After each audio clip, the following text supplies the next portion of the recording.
Сега с председател Милев разговаряхме и сега ги чекаме роковете да се приеме екипата на някои от куповите.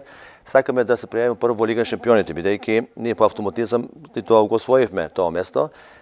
Ако отме някои квалификации, предквалификации, ако се отпаге от ова Лига на шампиони, потом се отиде в ЦЕФ купот и след така надолу дойде, значи може да направим 4 до 6 тежки надпревари, а и това е нашата цел, полика да се дигне нивото на клубът и да се оди в Европа.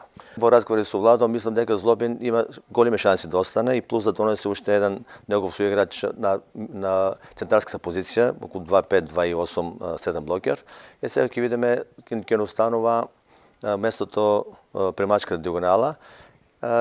Знае дека има и доста наши играчи. Тук на това место игра и Стоян Илиев, игра и Ляфтов тук.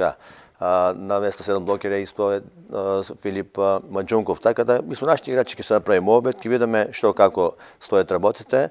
Па аз мислам дека соодветно ќе се појача екипата и ќе се направи конкурентни состави за Европа. Јас се надам они да најдат ангажмани низ Европи, посилни клубови, кај што имаат повеќе пари, меѓутоа, знаете, и ние со нив ќе разговараме. Никогаш не се знае, па на крај крајева и секој домашен играч е најефтин играч. Така.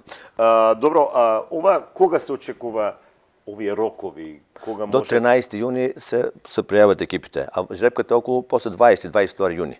10 дена после пријавувањето. А се отпочнува со тој процес на игра? Игра обично тие што се пред кола играат не до почетокот на октомври.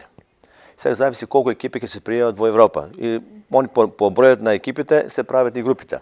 Си има носителни групи, си има тие кои што се... Ние веќе за вас информација, бидејќи полни учествуваме во челнич купот, има некој рейтинг, пред тоа и нашата екипа играше во Лига шампиони, да не забораваме со екип на Донокраф 93 година, така да имаме рейтинг поени и можеби не наместо од првото кол, може ќе влеземе во второто кол.